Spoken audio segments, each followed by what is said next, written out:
Well, hello YouTube, it's me, Fortmaster, and welcome back to another game theory reaction, and yeah, why you hate my theories, and I'm guessing specifically to FNAF. Yeah, it appears that this happens to be a couch video.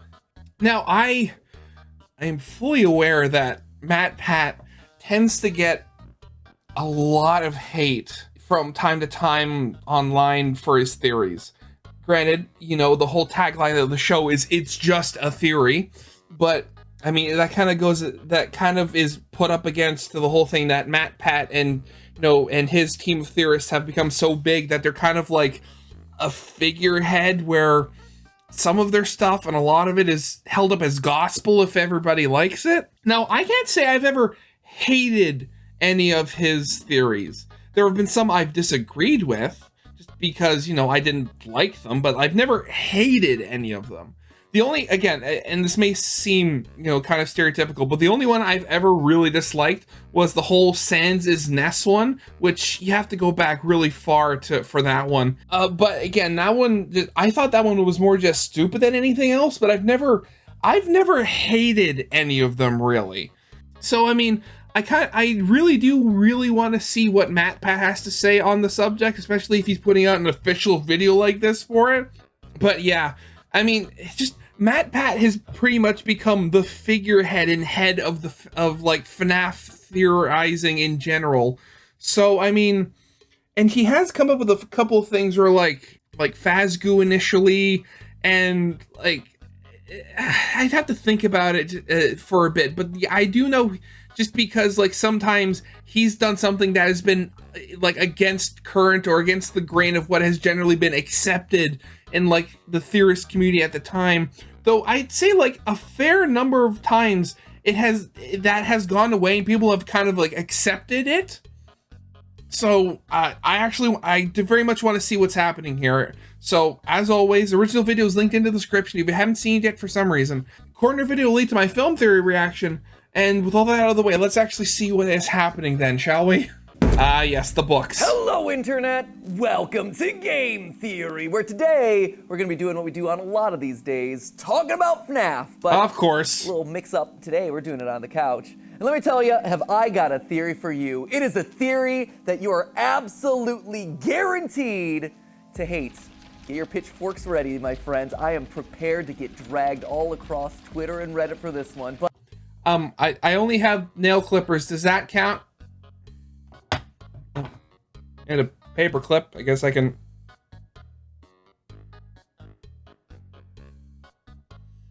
There you go. I can poke you repeatedly to cause a bit of discomfort. But then again, honestly, that's kind of to be expected at this point, because that's largely been the response to a lot of our FNAF theories lately. Any theory that I release at this point starts with this massive wave of comments like, Matt's theorizing has gone downhill at this point. His latest FNAF theories are lazy, proper research is not being done. He's clearly running out of material. I'm genuinely wondering if he's even passionate about this franchise anymore. There is a difference between telling theories and straight up telling misinformation.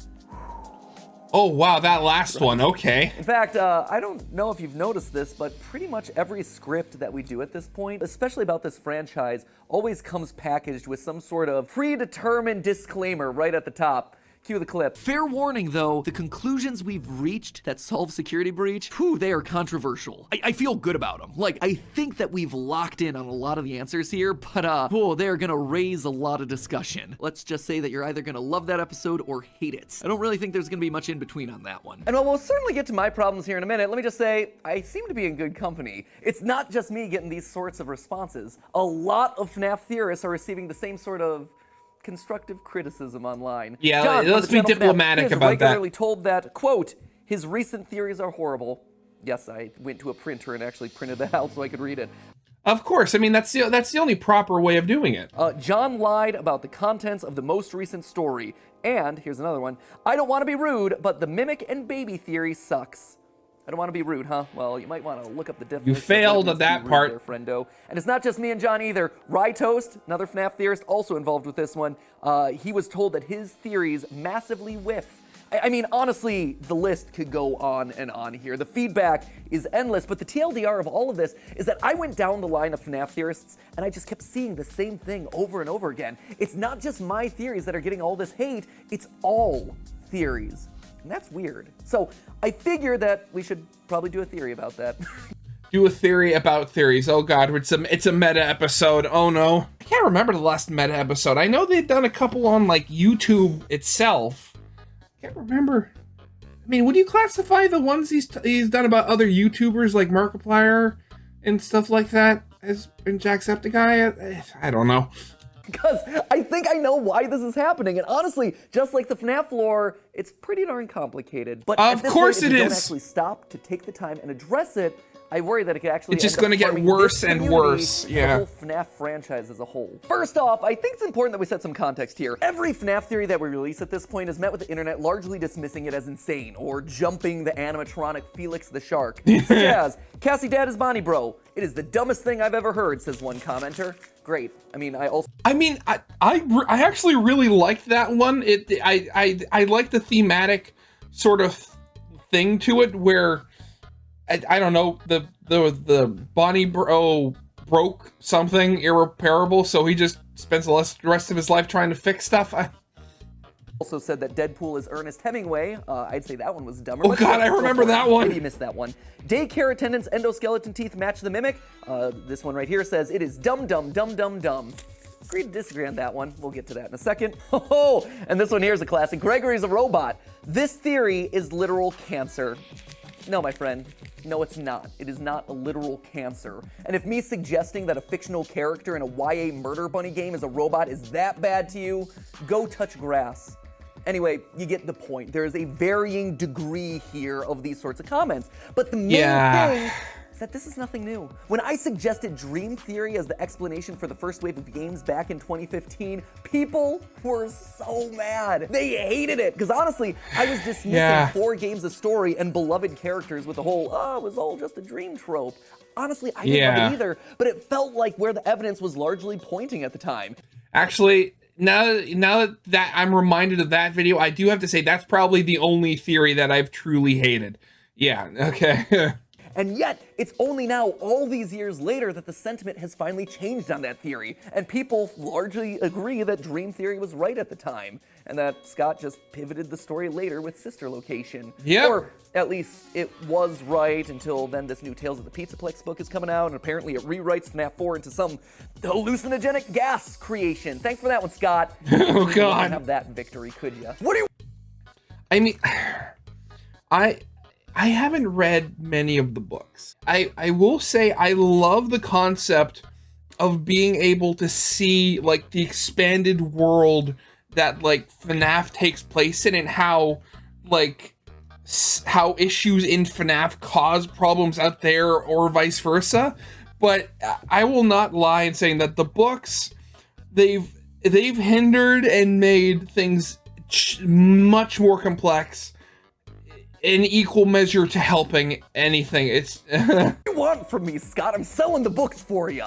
Speaking of the books, by the way, the also books happened with those books. I started using the books 7 years ago. I've been reading these things for 7 years. This is my literary contribution. 7 years of this book. I can read like War and Peace or Uncle Tom's Cabin or something. But no, I get to read Tales from the Pizzaplex 1 Lally's Game. Great. This is how I enrich myself. To my knowledge, I was one of the first, if not the first person, to seriously use the books for overall theorizing. Let me tell you, people hated it. Oh, yes, I remember that. They despised it. They're like, why would you do that? Why would you talk about the books? But those theories actually helped me predict that William Afton was going to be the villain, that Charlie was going to be revealed to be the puppet, that Sister Location was buried under the Afton house, and that Michael Afton was the Foxy Bro. And that's just a few of the conclusions they helped me reach. And now, here we are, a whopping 7 years later. I've got a couple of gray hairs, and the pendulum has swung completely in the other direction. Now, the community holds me and all the other FNAF theorists hostage if we're not looking at the books, or if we're looking at them improperly and not treating them as 100% canon to the events of the game. long story short, time is a powerful thing. And in this franchise especially, it is super powerful, considering that Scott repeatedly has said that he uses both the games and books in the future to clarify the events of the past. Or, you know, that's just his shorthand way of saying that he uses those future things to just ultimately pick the direction that he wanted to go the entire time. Yeah. The long and short of it is that sometimes the craziest theories in the moment become the correct theories a year, or 2 years, or even 5 years down the line as more details solidify around the story. For a great example of this, let's just take a look at everyone's favorite Gregory as a robot theory, where I propose that Gregory is indeed the robotic reincarnation of the crying child. When I look online, this is often the one that people point to as the point where MatPat fell off, where he literally lost the thread of the games, and to this day, it has entered the hallowed pantheon of theories that get memed to death, right alongside Luigi's eggplant height, weight, his girth, Luigi's girth. It's a girthy boy! And of course, the Lord above all, Sans' Nest, the king that rules them all, right? And more often than not, that robot theory gets boiled down to this singular graphic right here. So much so that we actually started to meme on it ourselves. And you know, when it gets to us memeing something, it is definitely dead. We are so cringe that we make your dad's jokes look cool. But here's the thing, Gregory as a robot is now a theory that has spawned over 4 other theories and constitutes over 15,000 words. And so dismiss it as purely white kid in striped shirt go brrr. Isn't that you just falling into the same trap that you, the internet accusers, have leveled at me? You pendulum swings. It's say that I ignore evidence, that I don't do my research, that I ignore key details just to forward my intended narrative, but isn't that exactly what you're doing there?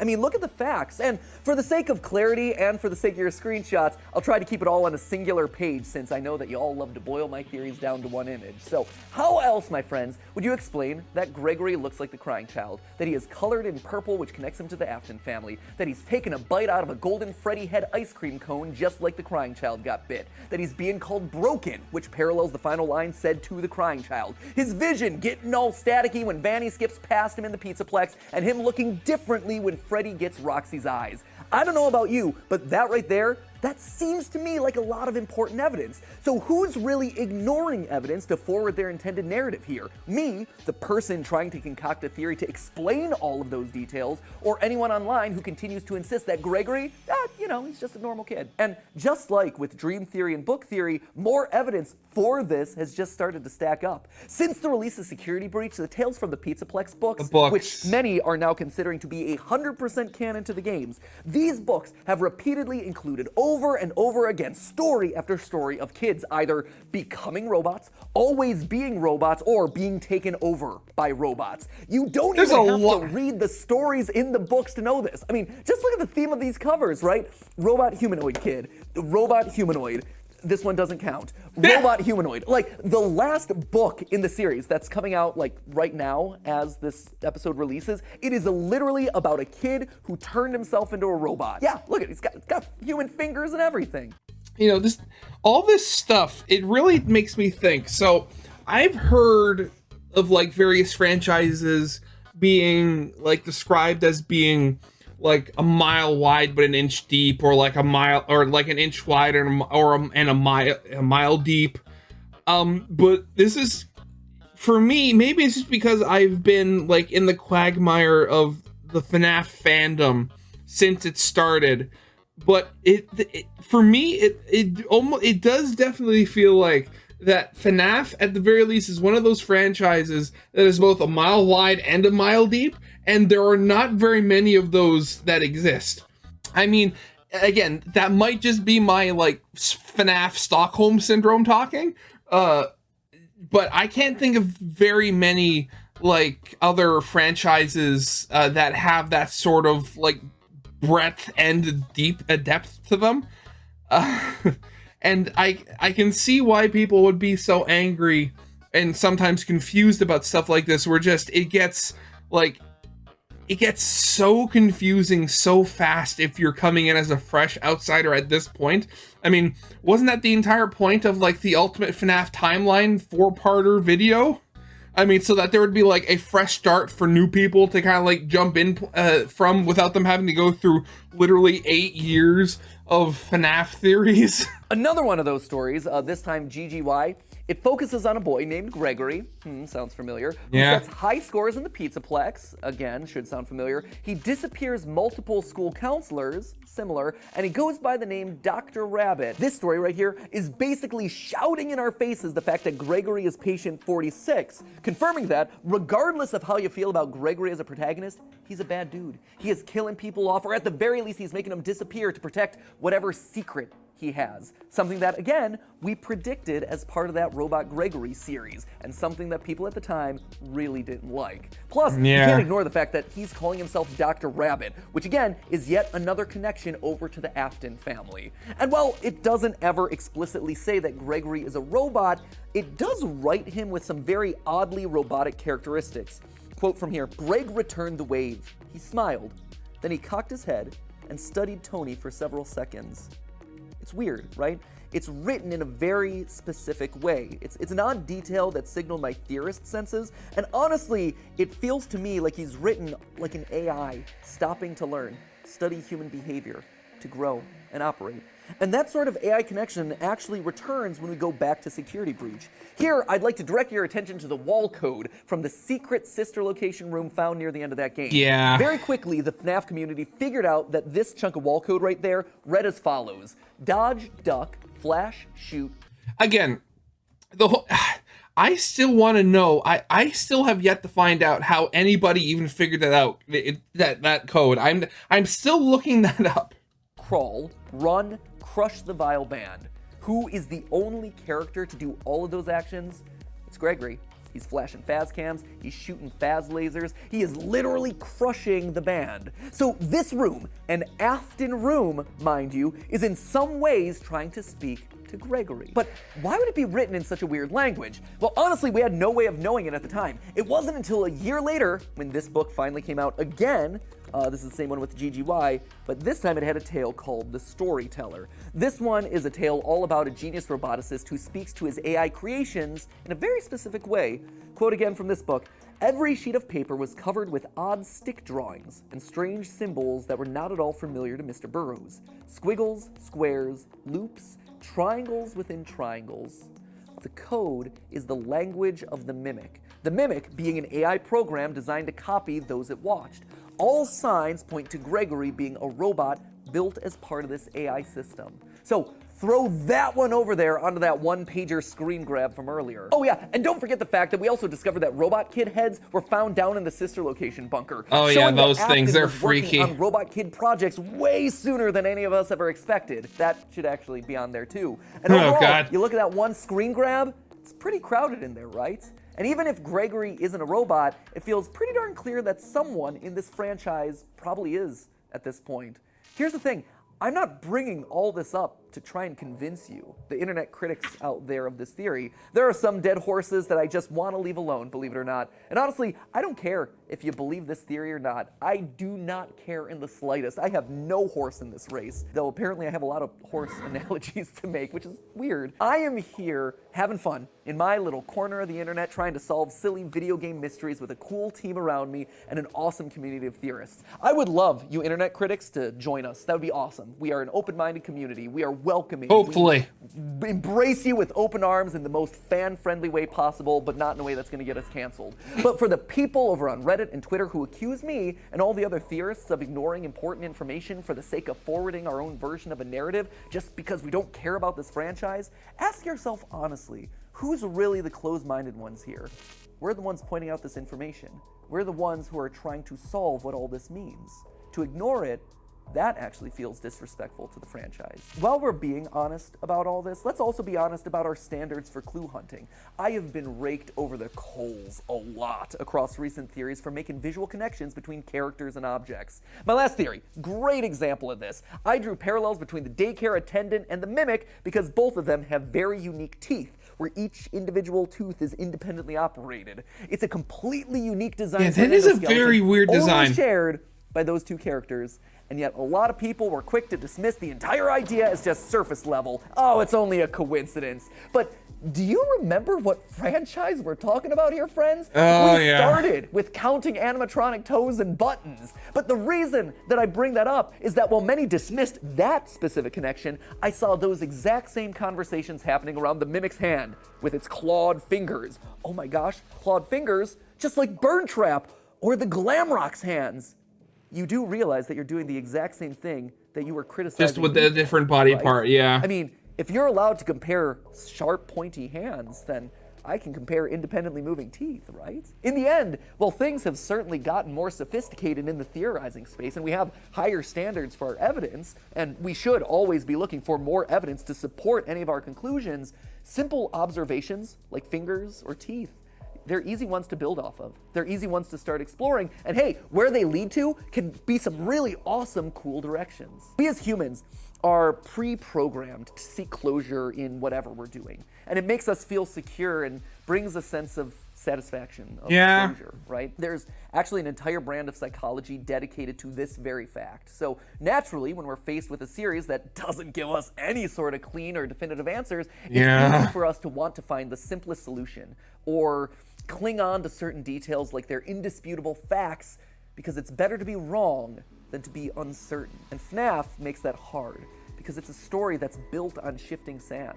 It went from souls possessing animatronics to liquid soul metal to digital consciousness transfer and then to goo that literally tries to steal your identity. And while that's frustrating, honestly, it's also what makes the franchise so fun, taking the small little puzzle pieces and extrapolating possible answers. But that extrapolation, honestly, I think is where we're rubbing people the wrong way. A few weeks ago, I asked a bunch of you online to take the Myers-Briggs personality test. Now, this is a really fun assessment that breaks you down into one of 16 different personality types based on letters. Are you an E, an extrovert who likes just being out with people? So I remember I did take this. Who likes your quiet alone time? Are you a structured and organized J for judging, or are you a go with the flow for perceiving P? Do you prefer logic and thinking, T, or do you like to go with your gut and your feelings, F? But for this particular debate, I actually wanted to focus on two letters, S and N. Now, these two letters focus on how you process information. The S stands for sensing. This means that you take the information from the world around you and you take it at face value. You use your five senses to determine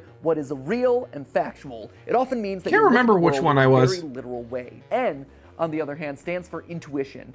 It's not the cleanest of lettering systems, but they'd already used the I. Anyway, if you're an N, it means that you interpret information in more abstract ways. Rather than just relying on exactly what's in front of you physically, you take that information and then you go a couple steps further. You make connections between things in interesting ways to go beyond just your five senses. So, how does this relate to theorizing? Well, the vast majority of this channel's subscribers are Ns. They're taking information not at face value, but building more abstract connections to find solutions. In fact, almost everyone who works at Team Theorist here is an N, purely by coincidence. It's not like you can actively screen for something like that. It just works out this way because the way we do things here requires a certain mindset. A mindset that only about 25% of the population is innately comfortable with. Is Mario a villain?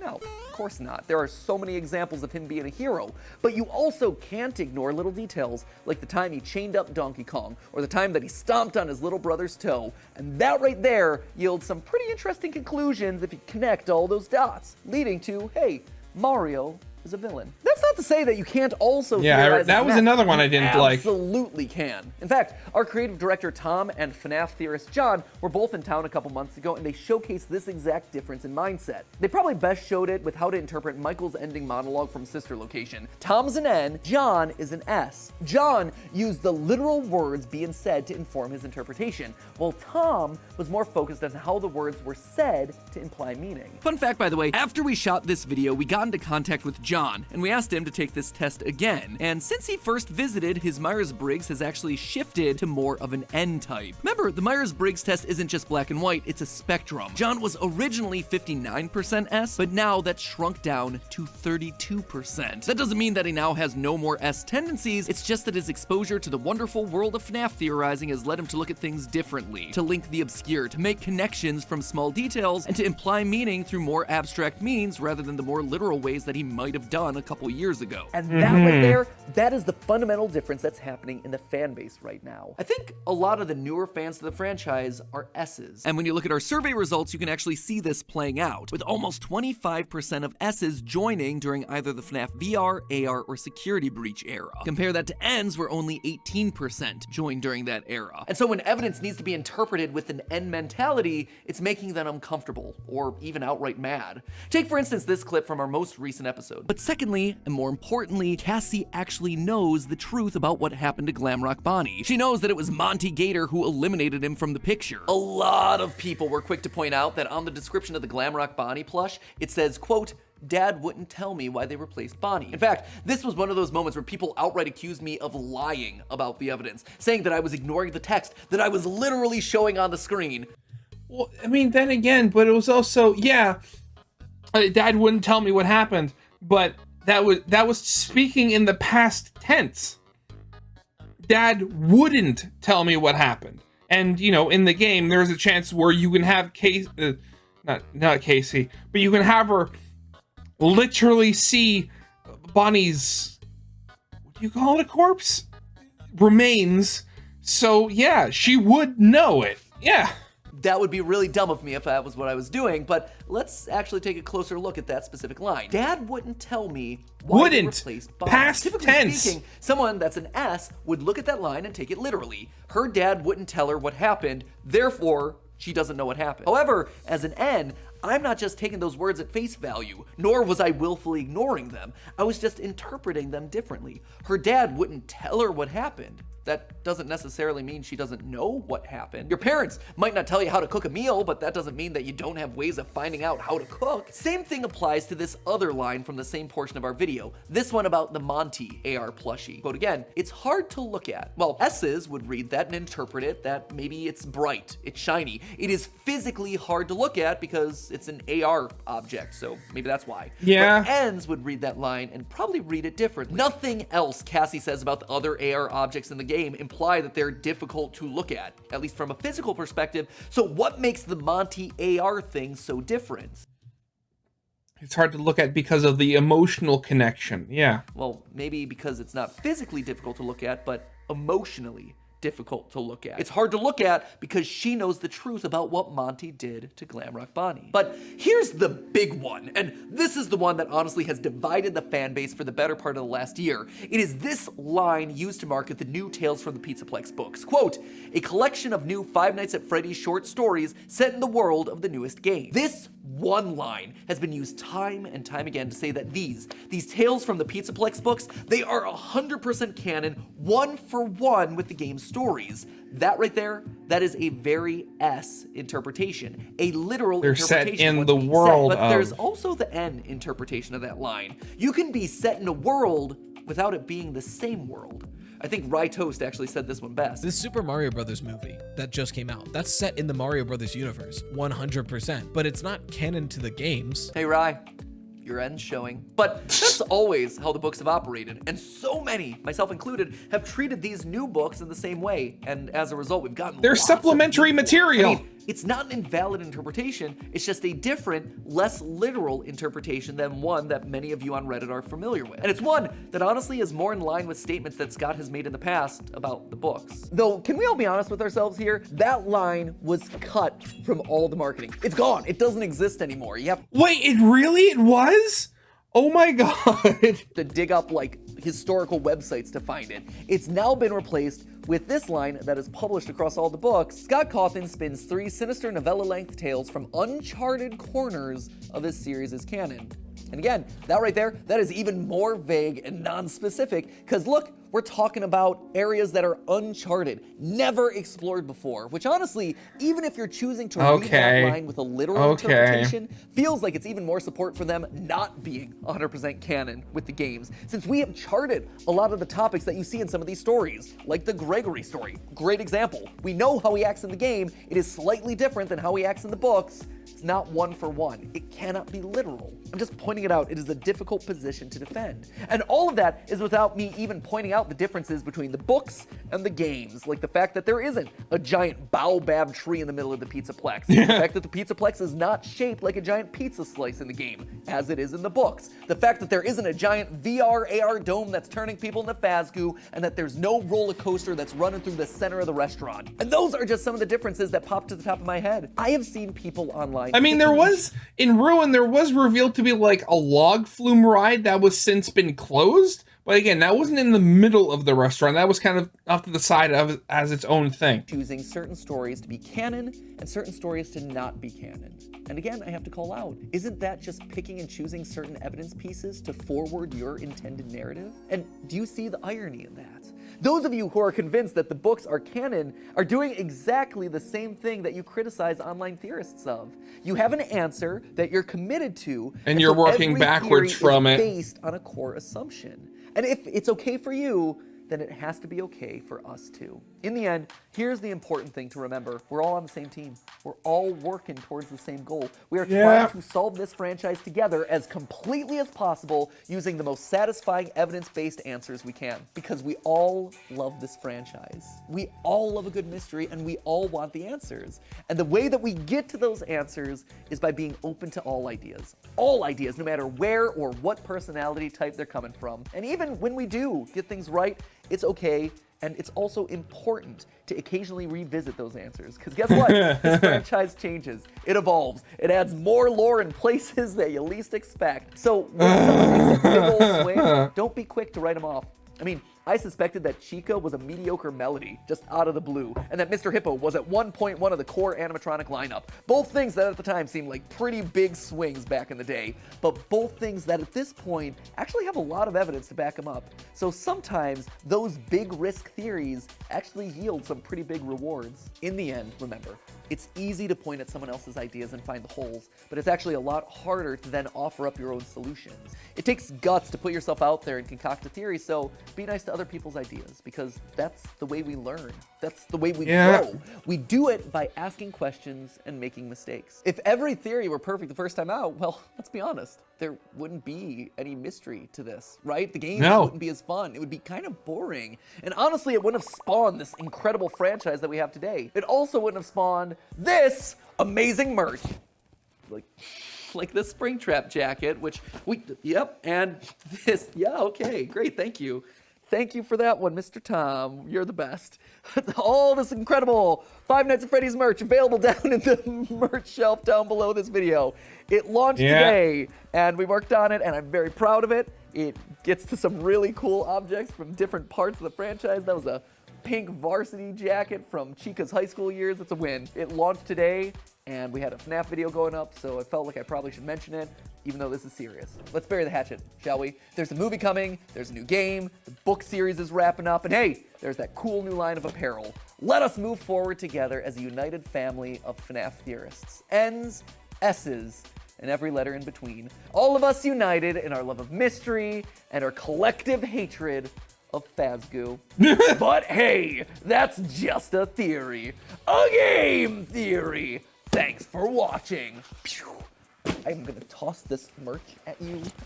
Take this apparel. Take this apparel and run with it. except for this one. Nothing brings out hate like discourse on the internet.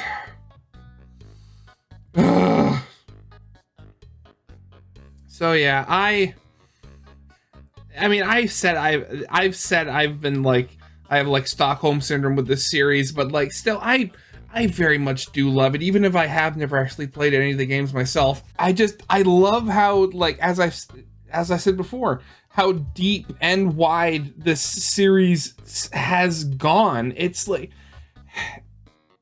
if you look back at how this franchise started, no one would have been able to tell that it would have gotten as big as it is now. I mean, the movie is being released later this month.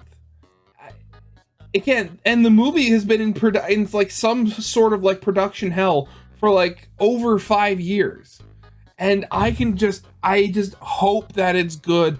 I hope that this series continues to stay good, even with the several rough patches that happen from time to time. It's just, at this point, it is a major part of my life, and I just hope that it stays, you know, an enjoyable part of it. So yeah. Ugh.